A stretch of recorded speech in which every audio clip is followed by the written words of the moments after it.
Hello out there. I'm going to be doing a firing test on my deploy, and afterwards I'm going to do a comparative test with a brass long shot that I have, and we're going to be doing six shots with each. First off is the deploy. Same as the other one that I posted, except that this time I kept the stock, and it's a internal pwoerstock. Don't see if you can get a better look at that.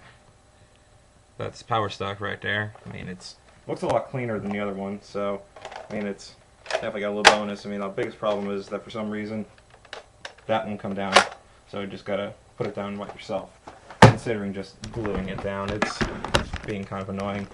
I don't want to open it up again. This thing is a bitch, and I have to put it all back together again.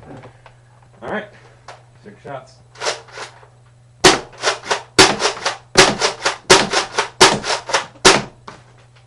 Alright, 6 shots on the deploy. Now here is the long shot. It's one of my favorites. It's just one of the first really good standard blasters that I ever hooked up. It's got the blowgun mount up here. That's really served me pretty well. It's sawed off. It's not brass. If it was brass, it would be hitting harder than the other one there. But for HVZ purposes, and for the price, and for the risk involved, it just does not pan out for me to even try brassing these things. I mean, it'd just be like, well, if I fail, then I lose one of my favorite guns, this bastard. If I succeed, hooray, it's even more powerful! And I would be slammed with a band hammer in about 10 minutes of play. So it's a dark place, really. But anyway, comparative shot. I think it has a recon spring or another one of my stretch shot specials. It doesn't have a stretch shot 52. If it had a stretch shot 52, it would have a really harsh pullback on it, and it would just be like, it would take forever to pull back. If I had one of those in there, it would be like loading a night finder, a recon, and a stock long shot spring all nested together inside of it. And it's just like, if anyone's done that before, it gives it a lot of power, yeah, but you got to go like, ugh! It takes forever to get it to clock up, and in a game where you need more rate of fire, sometimes you don't really have the time to go like, ah, which kind of sucks. Anyway, next fire round.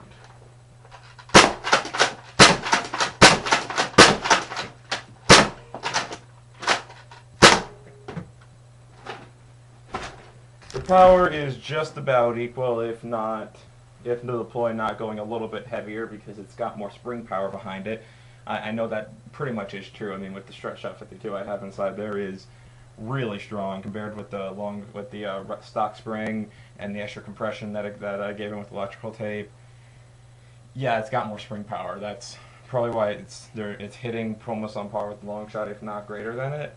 But it's just so that you guys actually just get a thing, because I'm getting pissed off by some people just going like, oh, that's definitely not sitting 75 feet. You're flubbing the numbers, you noob. Aha. No, it pisses me off. I believe a comparison is necessary just so people stop bitching about everything, bitching and moaning and whatnot. And you're still gonna bitch and moan. That's what you guys all do. You say, oh, it doesn't matter. You blah blah blah. Something something something something. It's always something with all these fucking people. But anyway, no, I figured that would be a good comparison, and get a good fire video up, because I finished it and it's finally not in pieces, and it actually has most of the stuff inside of it, besides the fact that it won't really deploy at all. Not that anyone really in the nerfing community actually gave a shit about the deploying. Aha, mine deployed. Aha, I shot you. I think that's sort of the main thought on that one. But I like the aesthetics. It looks better than the last one. The stock really conceals it a lot better. So you use that, no one really knows what you have packing, and then you shoot them. And within 40 feet, you can barely even see the dart moving. So it's a really nice gun. I really do like it. All right, that's good.